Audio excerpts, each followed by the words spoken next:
Ki Hajar Dewantara merupakan pahlawan yang berjasa besar bagi negara Indonesia, khususnya dalam dunia pendidikan. Perjuangan dan pemikirannya telah berhasil memajukan pendidikan nasional dari dulu hingga saat ini. Jika kita menilik ke dalam sejarah, praktik pendidikan di Indonesia dimulai pada era kolonialisme. Saat itu sistem pendidikan diatur oleh pemerintah Belanda, bersifat sentralistik dan tersegregasi. Hanya bangsa Eropa dan sebagian kecil pribumi yang dapat bersekolah, yaitu pribumi dari kalangan bangsawan dan priai saja. Tujuannya adalah untuk melanggengkan kekuasaan kolonial dan menyediakan tenaga kerja murah. Kemudian pada tahun 1854, beberapa bupati menginisiasi pendirian sekolah kabupaten, namun dengan tujuan untuk mencetak pegawai saja. Pada tahun yang sama, lahirlah Sekolah Bumi Putra yang hanya memiliki 3 kelas, yaitu diperuntukkan pembantu dengan materi membaca, menulis, dan berhitung seperlunya, untuk tujuan mendukung usaha dagang para bangsawan. Seiring dengan lahirnya pergerakan nasional, maka lahir pula cita-cita baru tentang pendidikan. Tepatnya tahun 1922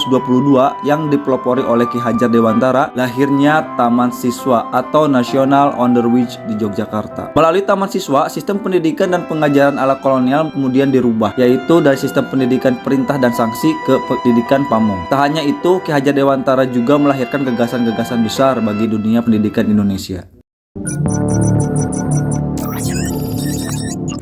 Assalamualaikum sahabat semua, salam Merdeka Belajar. Setelah tadi mengetahui dinamika pendidikan nasional, kali ini saya akan mendemonstrasikan pemikiran Ki Hajar Dewantara dan kemudian merefleksikannya pada diri saya sebagai pembelajar sekaligus pembelajar. Dalam kesempatan ini terdapat 2 gagasan besar Ki Hajar Dewantara yang akan saya bagikan, yaitu tentang Patriotiloka dan filosofi perubahan. Gagasan pertama, yaitu Patriotiloka, adalah gagasan Ki Hajar Dewantara yang menjadi semboyan pendidikan nasional, yaitu ingat Sasuntoloda, di depan memberikan contoh, kemudian Iman dia mangun karsa, di tengah membangun cita-cita, dan kemudian Tuturi Handayani mengikuti dan mendukungnya dari belakang. Semboyan ini diterjemahkan bahwa guru sebagai penuntun segala kekuatan yang ada pada anak sebagai sesuatu kekuatan kodrat, agar nantinya mereka dapat mencapai keselamatan dan kebahagiaan setinggi-tingginya sebagai individu maupun sebagai warga masyarakat. Gagasan kedua adalah filosofi perubahan yang bertujuan untuk menuntun murid pada kebaikan. Terdapat 3 hal yang harus kita pahami. 1. Pendidikan itu harus disesuaikan dengan kodrat keadaan. Kodrat keadaan sendiri dibagi menjadi 2, yaitu kodrat alam dan kodrat zaman. Kodrat alam berarti pendidikan harus sesuai dengan daerah dan kondisi murid. Misalnya murid di pedesaan dan di perkotaan pasti memiliki perbedaan kondisi dan budaya, sehingga proses pembelajarannya akan berbeda. Sementara kodrat zaman berarti pendidikan harus sesuai dengan era dan situasi murid. Misalnya murid generasi X, Y, dan Z pasti memiliki situasi yang berbeda. Katakanlah saat ini para murid merupakan di generasi Z, yang notabene generasi digital nantinya, sehingga pengkondisiannya harus berbasis digital, berbeda dengan murid pada generasi X yang cukup dengan diktat dan buku. Yang kedua dari filosofi perubahan adalah prinsip atau asas Triton, terdiri dari kontinuitas, konvergensi, dan konsentrik. Asas kontinuitas yaitu pengembangan pendidikan yang harus dilaksanakan secara terus-menerus dan berkesinambungan.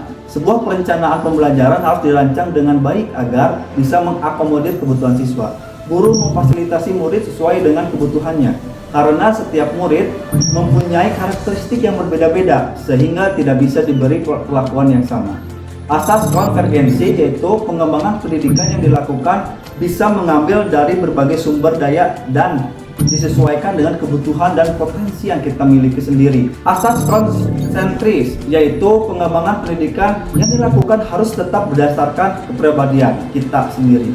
Tujuan utama pendidikan adalah menuntun tumbuh kembang anak secara maksimal sesuai dengan karakter kebudayaannya sendiri. Terakhir dari filosofi perubahan adalah apa yang harus berubah, yaitu budi pekerti. Menurut Ki Hajar Dewantara, budi pekerti atau watak atau karakter merupakan perpaduan antara gerak pikiran, perasaan, dan kehendak atau kemauan sehingga menimbulkan tenaga. Budi pekerti juga dapat diartikan sebagai perpaduan antara cipta atau kognitif, karsa atau afektif sehingga menciptakan karya psikomotor, keterampilan. Pendidikan itu harus holistik dan seimbang yang akan membawa anak pada kebijaksanaan. Gagasan Ki Hajar Dewantara telah berjasa dalam membangun pendidikan nasional. Ia memandang pendidikan sebagai tempat persemaian benih-benih kebudayaan dalam masyarakat, dan nilai-nilai kemanusiaan adalah sumber esensial dari kebudayaan.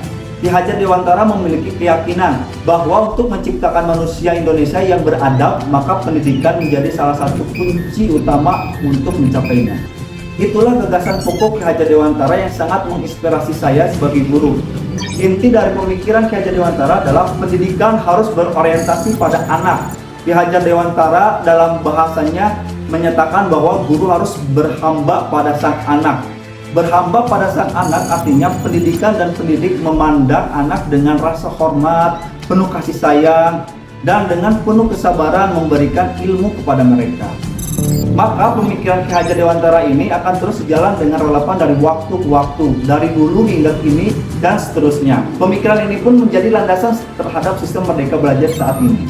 Merdeka Belajar berarti memerdekakan guru dan murid, memberikan kebebasan waktu dan ruang yang cukup untuk mengeksplorasi pengetahuan, menciptakan suasana kelas yang menyenangkan bukan menegangkan.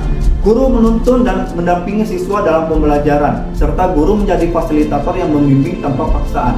Pembelajaran dengan penerapan sistem AMO. Demikianlah hasil demonstrasi kontekstual saya terhadap pemikiran Ki Hajar Dewantara yang sangat bermanfaat dan inspiratif. Semoga video ini dapat berguna bagi semua. Salam Merdeka Belajar.